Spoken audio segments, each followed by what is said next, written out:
Hi everyone, నేను మీ బెజవాడ అమ్మాయినండి. మేము పెద్దలకు మామిడి పళ్ళు పెట్టుకోవడం జరుగుతుంది. గంధమ మాసం వెళ్ళినాక గురువారం చేసుకున్నాక శనివారం చేసుకుంటాను. శనివారం రోజున పెద్దలకు మామిడి పళ్ళు అనేది పెట్టుకుంటాము. పరవానం పెట్టుకోవాలి. 3 చెంబులతో పానకం అనేది పెట్టుకోవడం జరుగుతుంది. వెంకటేశ్వరునికి మొక్కుతామండి. ఫస్ట్ పరవానం చేసేసుకుందాము. బియ్యం కడిగేసి పొయ్యి మీద పెట్టుకున్నాండి. అన్నం ఉడికిపోయాక తర్వాత పాలను వేసుకున్నాండి. పాలు బాగా మరిగాక బెల్లం వేసేసుకుని బెల్లం అనేది కరిగిపోయాక స్టవ్ ఆఫ్ చేసి పక్కన పెట్టేసుకున్నానండి. ముందుగా నేను పూజ గది అనేది శుభ్రం చేసేసుకొని ఫోటోలు అన్నిటికి పూలై పెట్టేసుకొని చక్కగా నీట్గా సదిరేసుకున్నానండి. తర్వాత దీపం వెలిగించేసుకున్నాను.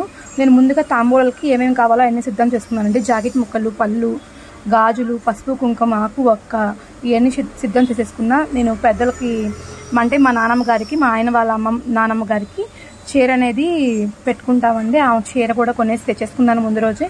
అవన్నీ శుభ్రంగా దేవుడి దగ్గర సదిరేసుకొని పూజ అనేది చేసుకున్నానండి. ఫస్ట్ వెంకటేశ్వరంకి మొక్కేసుకొని వినాయకుడు పూజ చేసేసుకుంటామండి. చేసుకున్నాక వెంకటేశ్వరం మొక్కేసుకొని కుంకుమ పూజ అనేది లలితాదేవి అష్టోత్తరం చదువుకొని కుంకుమ పూజ అనేది చేసేసుకున్నాను.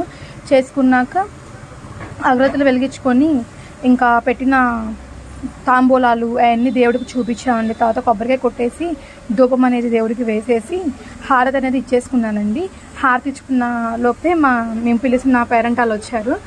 వాళ్ళంటే ఎవరో కాదండి, మా ఆడపడుచు, మా ఆయన వాళ్ళ మేనత్త కూతురు, మా ఆయన వాళ్ళ పెదనాన్న కూతురు, ఇంక ఇంటి పక్కన వాళ్ళు వచ్చారండి. వాళ్ళకి ఫస్ట్ రాగానే కాళ్ళకి పసుపు రాసేసి బొట్టు పెట్టేసి గంధం రాసేసి ఇంకా మా ఆడపడుచుని ముందుగా కూర్చోపెట్టేసి తనకి మేము మెల్లో పసుపు పోగు వేస్తామండి. 3 పేటలు తెల్లదారాన్ని తీసుకొని పసుపు రాసేసి ఆ పోగు అనేది వేస్తాము. మీ మామిడికాయలు పెట్టుకున్న సంక్రాంతికి తాంబూలం ఇచ్చుకున్న ఈ కన్ఫర్మ్గా చేసుకుంటాము. ఫస్ట్గా మాడపడుచుకి పసుపు దారం అనేది మెల్లో కట్టేసి తల్లో పూలు పెట్టేసి ఇంకా తాంబూలం అనేది ఇచ్చేసుకున్నానండి.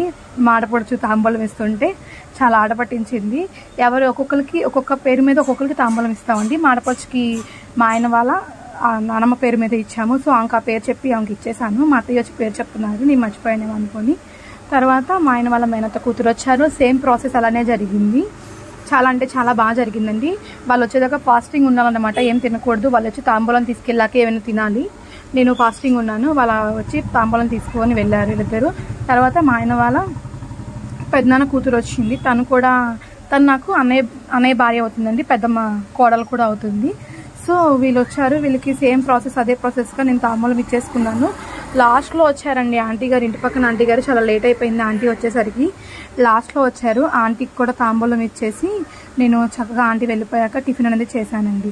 ఈ వీడియో కనుక మీకు నచ్చినట్టయితే లైక్ చేయండి, షేర్ చేయండి, సబ్స్క్రైబ్ చేసుకోండి. ప్లీజ్ కామెంట్ చేయడం మర్చిపోకండి. మీకు ఇంకేమైనా వంటకాలు కావాలంటే కామెంట్ చేయండి. కామెంట్ రూపంలో మీరు అడిగితే నేను దానికి రిప్లై అనేది ఇస్తానండి. మీరు మర్చిపోకుండా కామెంట్ చేస్తారని కోరుకుంటున్నాను. థ్యాంక్ యూ ఫర్ వాచింగ్ అండి. Thank you so much.